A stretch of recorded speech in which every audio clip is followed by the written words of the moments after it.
More comments on the debate. Let's go to Kenneth Smith, former chief negotiator for Mexico for the USMCA and partner at Aegon Consulting and frequent contributor to the Gringo Show. Thanks so much for joining us, Kenneth, again.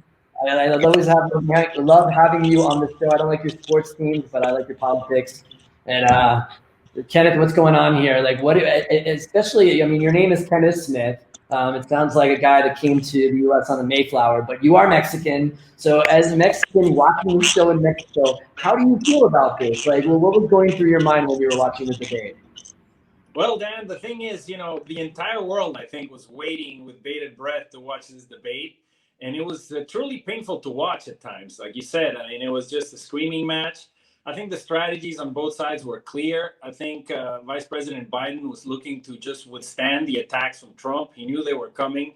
He tried to look presidential and tried to discuss the issues. So I think those were the moments where he looked the strongest, when he looked at the camera and addressed the American people while Trump was yelling and screaming. I think Trump knew he was against the ropes and had a lot of problems coming his way on the recent news that he doesn't pay taxes, etc. So he tried to blow up the debate from the get-go, and try to go with his usual mode of showing strength and what he considers to be leadership.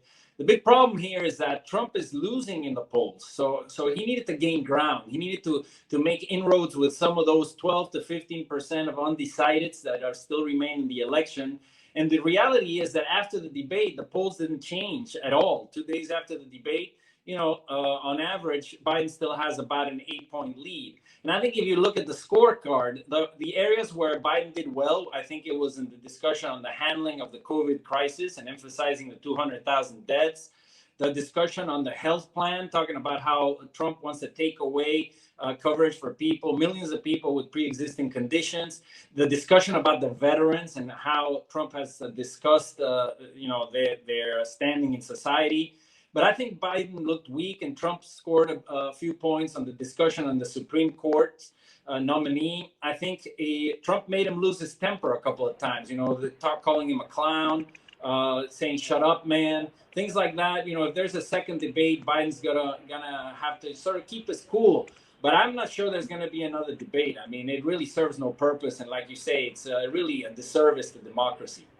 Right. I mean, I know that the Presidential Commission, Debate Commission, had said that they're going to adjust the rules. They haven't been open about exactly what rules they're going to change. And also, it seems interesting that there's some snap polls that happening this week. But what we're hearing is that over the weekend, we're going to see some more definitive polls.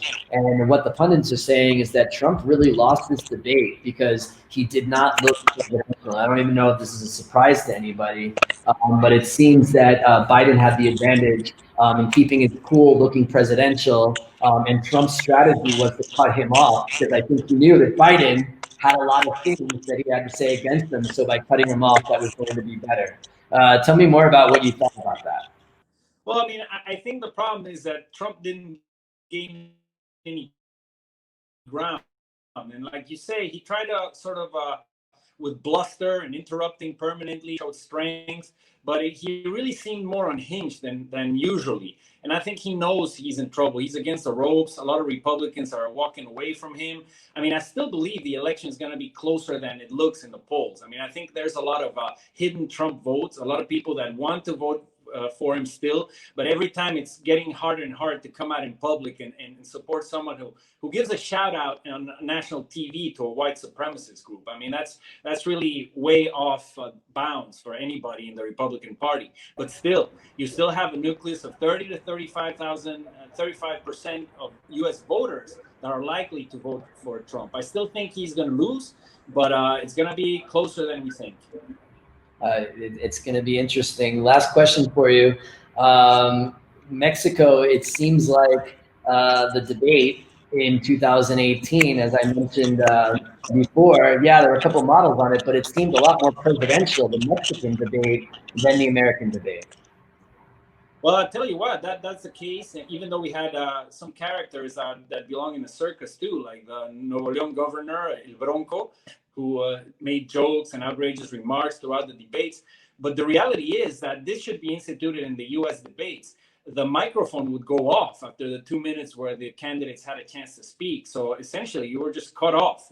If you went overboard or tried to interrupt other people, maybe that's something I should bring to the next debate if there is a debate. But just in closing, I think the future of the U.S. economy and of the world is at stake in this election. So for Mexico, it's very important to figure out what is the direction that the U.S. is going to take in the future. And my own personal opinion is that a return to some sort of sanity, to an institutional relationship with the U.S., and especially rebuilding those bridges that Trump has completely blown up with international organizations and the world order, would be beneficial to Mexico and to the world. So definitely, hopefully Biden will be the winner of this one.